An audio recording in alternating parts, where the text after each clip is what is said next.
시편 122편은 성전에 올라가는 노래 중에 하나입니다. 그래서 이 시를 두 가지로 봅니다.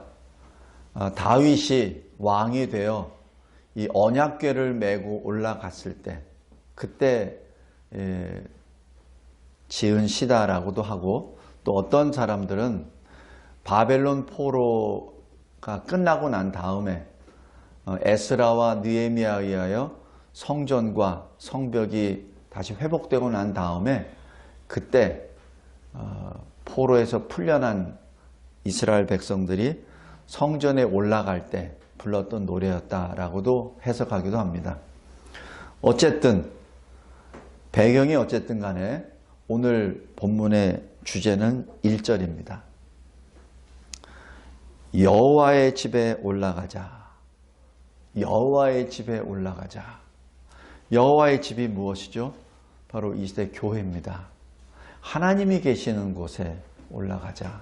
왜 올라가죠? 예배 드리러 올라가자. 성도 여러분, 지금 우리가 사실 나중에 역사가 이제 증명을 해줄 텐데, 말도 안 되는 이러한 일들이 이 시대에 지금 벌어지고 있습니다.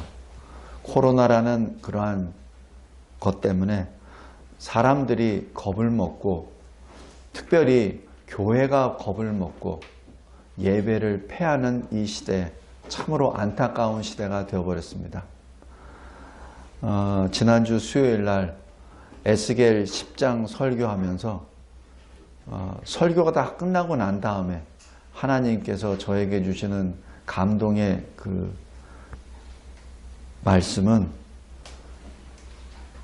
여호와의 영광이 떠나서라는 그 말씀이었습니다. 이 대한민국에 하나님의 영광이 떠나신 것은 아닌가? 하나님의 영광이 떠나신 것은 아닌가? 하나님의 능력이 모자라서 떠나신 것이 아니라 이곳이 너무 부패하고 더러워져서 하나님의 말씀이 선포되고 하나님의 백성들이 모여서 영과 진리로 예배를 드리는 곳, 그리고 눈물과 영으로 기도해야 되는 그곳이 강압적인 외부의 강압에 의해서 문을 닫는 것이 아니라 스스로 문을 닫아버리고, 에스겔서에 쭉 나와 있던 것, 여호와의 영광이 떠나서에 때는 성전 문은 닫지는 않았어요. 그곳에서 우상을 섬긴 것이 문제가 됐지, 성전 문을 닫지는 않았어요. 공개적으로는 예배 드린다고 장로들이 가고 여인들이 가서 예배를 드렸습니다. 그러나 실제적으로 하나님이 에스겔에게 보여주신 것은 우상 숭배였어요. 그래서 그 모습에 여호와의 영광이 떠나서로 에스겔 10장이 시작되고 끝납니다. 근데 지금 대한민국 교회는 지금 그것도 아닌데,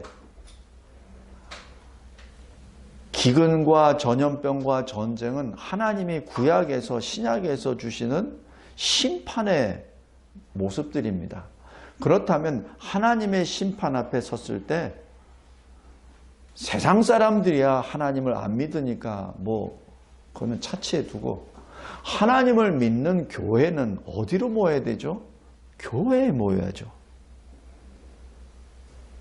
교회에 모여서 하나님께 회개 기도해야 되죠. 그리고 예배를 온전히 회복시켜야 되죠. 만약에 그것이 전염병 때문에 두렵다면 나누어서 드리면 돼요. 평상시에 3번에 드릴 예배를 그런 경우에 10번으로 20번으로 나누어서 예배를 드리면 됩니다. 예배는 우리가 하나님의 얼굴을 보는 것이 예배예요. 인터넷을 통해서 뭘 어떻게 클릭을 해가지고 대표가 누가 보고 이렇게 하는 거 아니에요. 제가 누차 말씀드렸지만 하나님이 우리를 구원하시기 위하여 저 하늘나라의 천국에서 인터넷으로 원격 조정으로 이렇게 하신 거 아니에요. 하나님이신, 동등하신 하나님이신 성자 하나님이 이 땅에 오셨잖아요. 원격 조정이 아닙니다. 인터넷이 아니에요. 직접 오셨어요. 그리고 직접 우리를 위해서 십자가에 달려 죽으셨습니다. 하나님의 구속 역사가 그런 거예요. 하나님의 창조 역사도 마찬가지입니다. 창세기 1장을 잘 보십시오. 창세기 1장 3절에 빛이 있으라 하시기 전에 무엇부터 하셨죠? 흑암과 공허와 혼돈 가운데인 이 세상 가운데 하나님의 영이 운행하셨다라고 기록합니다. 하나님이 창조하시기 전에 하나님의 영이 먼저 오셨습니다. 출애굽 잘 보십시오. 출애굽 3장에 이스라엘 백성들이 애굽에서 고난받고 있을 때 어떻게 하셨죠? 하나님이 보시고 들으시고 멀리서 뭐 하신 것 아니에요. 그래서 어떻게 했습니까? 하나님의 사람 모세를 보내시자 구원하시잖아요. 하나님의 사람이 준비가 안 되니까 어떻게 하죠? 40년 동안 광야에서 훈련시키고 그 다음에 또 보내시잖아요. 또 어떻게 보내세요? 모세가 입술이 어눌하고 연약하니까 어떻게? 아론까지 붙여주고 또 그것도 부족하니까 어떻게? 하나님이 직접 동행하시잖아요. 하나님과 우리의 이 인격적인 관계, 1대1의 관계는 그냥 멀리서 보고 그냥 고개를 끄덕끄덕하며 영화를 한 편 보는 것처럼 인터넷에 무슨 화면을 보는 것처럼 끄덕끄덕하는 게 아니에요. 1대1의 관계입니다. 우리 구원의 문제도 1대1의 문제예요. 그래서 교회가 예배를 패하고 교회가 인터넷으로 하는 것으로 자족을 해버리면 그것은 교회가 더 이상 아닙니다. 아니에요. 그거는 예배가 아니에요. 하나님은 우리가 1대1로 하나님을 만나러 나오기를 원하십니다. 1대1로. 구원은 내가 장로니까 내 아들은 자동적으로 구원을 받고 내가 권사니까 내가 목사니까 내 자손들은 자동적으로 구원받고 그거 아닙니다. 어느 성경도 잘 보십시오. 그거는 없어요. 그런 거는. 구원은 오직 믿음으로 말미암아 예수 믿음으로 말미암아 어떻게? 각자가 믿음으로 말미암아 각자. 이 시대가 왜 이렇게 목사들이 이 교수들이 왜 하나님의 말씀을 마치 휴지고에다 던져버리듯이 하고 자기 마음대로 써버립니다. 자기 마음대로. 큰 교회가 됐든 교단이 됐든 뭐든 됐든 자기 마음대로 써버려요. 이것도 예배가 됩니다. 이것도 예배가 됩니다. 많은 사람들을 미혹해 합니다. 성도 여러분, 만약에 목사가 믿음이 연약하다면 성도들이 일어나서 목사님 우리 예배 드리겠습니다 라고 말을 해야 됩니다. 나중에 지옥 가서 내가 어느 목사 때문에 여기 왔습니다라고 탓할 겁니까? 그럴 수 없습니다. 지옥에 한번 가면 끝입니다. 위기감을 느끼십시오. 위기감을. 70년 동안 매를 맞고 난 다음에야 그제서야 여호와의 집으로 올라가자라고 하니까 기쁘다라고 그렇게 1절에 사는 것처럼 그렇게 두들겨 맞은 다음에 이 기쁨을 노래하지 말고 두들겨 맞기 전에 여호와의 집으로 올라가자라고 말하며 예배를 드립시다. 그래야 됩니다. 언제부터 대한민국 교회가 이렇게 연약해지고 언제부터 이렇게 세상과 타협을 하고 언제부터 그렇게 국가 위정자들에게 그렇게 순종을 잘했습니까? 만약에 그것이 진리라면 사도행전은 잘못 기록된 것이죠. 사도들이 뭐라고 하죠? 채찍질을 맞고 고난을 받고 욕을 먹으면서 나중에 어떻게 하죠? 내가 사람을 기쁘게 하게 하라 하나님을 기쁘게 하랴. 너희들이 판단하라. 사람의 말을 듣는 것이 옳은지 하나님의 말씀을 듣는 것이 옳은지. 나는 하나님의 말씀을 듣겠다. 그게 사도행전에 지금 절절히 나타나는 것 아닌가요? 그것이 창세기부터 요한계시록까지 절절히 기록된 것이 아닌가요? 왜 그것을 마치 그냥 휴지 조각처럼 던져버리지 그렇게 던져버립니까? 오늘 어린이 예배 때 처음에 1명, 2명 나오다가 오늘은 5명이 나왔습니다. 참 감사합니다. 믿는 가정에서 나온 애들은 나오기 쉬워요. 근데 믿지 않는 가정에서 나오는 것은 진짜 어렵습니다. 거기서 나왔어요. 어린이들도 나옵니다. 그리고 감사기도 제목에 저희들을 구원해 주셔서 감사합니다. 초등학교 4학년입니다. 어린이들도 그러는데 성도 여러분 1절 말씀 잘 기억하시기 바랍니다.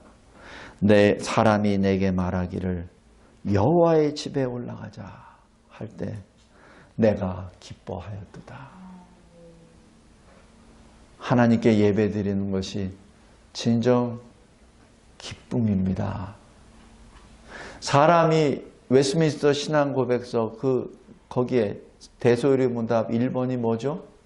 사람의 첫째 되는 목적은 무엇이뇨? 인생의 첫째 되는 목적은 무엇이뇨? 하나님을 영화롭게 하고 하나님을 영원토록 즐거워하는 것이니라. 그 영원토록 즐거워하고 영화롭게 하는 거기에 가장 1번이 뭔지 아세요? 바로 예배입니다. 출애굽 백성들에게 하나님께서 출애굽을 하기 위해서 하나님의 바로에게 명령하신 것, 내 백성, 내 장자, 내 백성 광야에서 나를 섬기리라, 절기를 지키리라, 나에게 예배를 드리리라. 출애굽의 목적이 그겁니다. 우리 구원의 목적이 그겁니다. 꼭 기억하시기 바랍니다. 대한민국 교회여, 대한민국 성도들이여, 하나님의 집에 가서 하나님의 얼굴을 뵈며 예배를 드리자 하는 그 말씀이 두려움이 아니라 기쁨이 되시기를 주님의 이름으로 기도합니다. 하나님 아버지 감사하고 감사합니다.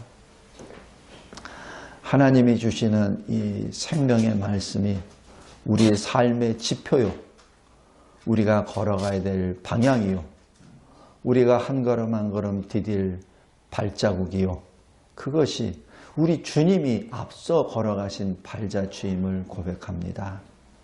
하나님, 우리는 이 세상에 살지만 그러나 하나님의 권속이요, 비록 육신을 입었지만 주님의 은혜로 말미암아 영생을 입은 거룩한 주의 백성임을 찬양합니다. 이 시대를 살면서 참으로 거짓 교훈들이, 거짓 스승들이, 선생들이 난무하는 이 시대에 깨어있는 자 되게 하여 주심에 감사하며 늘 주님 편에 서는 우리의 인생 여로가 되게 하옵소서. 이 대한민국을 불쌍히 여겨주시고 깨어있는 자 되게 하옵소서. 하나님, 우리 김승순 우리 어머니 몸이 아파서 지금 입원해 있습니다. 하나님 감사합니다. 그래도 수개월 전에 세례를 받게 하여 주신 은혜 진심으로 감사하며 하나님 그 믿음, 하나님이 은혜로 선물로 주신 그 믿음을 끝까지 잡고 주님의 이름을 부르는 주의 귀한 여종이 되게 하옵소서. 육신은, 이 장막은 다시 흙으로 돌아갑니다.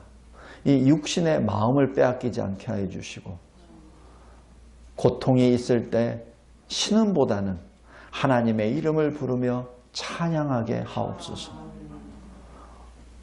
두려움의 흑암으로 엄습할 때 주의 이름을 부르며 하나님의 영광의 얼굴을 바라보는 믿음의 소유자가 되게 하옵소서. 인생을 돌이켜 보았을 때 모든 것이 허무하고 또 답답할 때 하나님의 이름을 부르며 말씀을 부르짖게 하옵소서. 하나님 감사합니다. 저희들에게 이 믿음을 주셨사오니 끝까지 이 믿음을 지키는 거룩한 성도로서 살아가게 하여 주시고, 특별히 우리 김승순 성도에게 그 특권을, 그 기쁨의 믿음을 허락하여 주옵소서.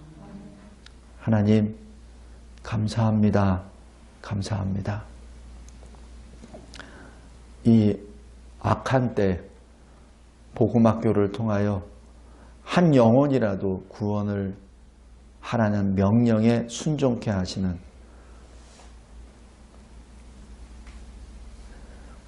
우리 성도들 감사합니다. 나가게 하옵소서. 전하게 하옵소서.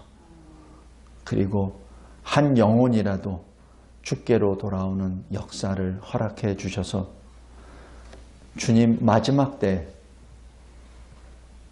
많은 사람들을 주께로 돌아오게 하는 별과 같은 주의 백성들 되게 하옵소서. 예배를 통하여 다시 한번 주 앞에 저희들의 믿음을 다시 굳건하게 잡고 주께 더 가까이 나아가기를 소원합니다. 주여, 주의 영광의 얼굴을 보여주소서. 예수 그리스도의 이름으로 기도드리옵나이다. 아멘.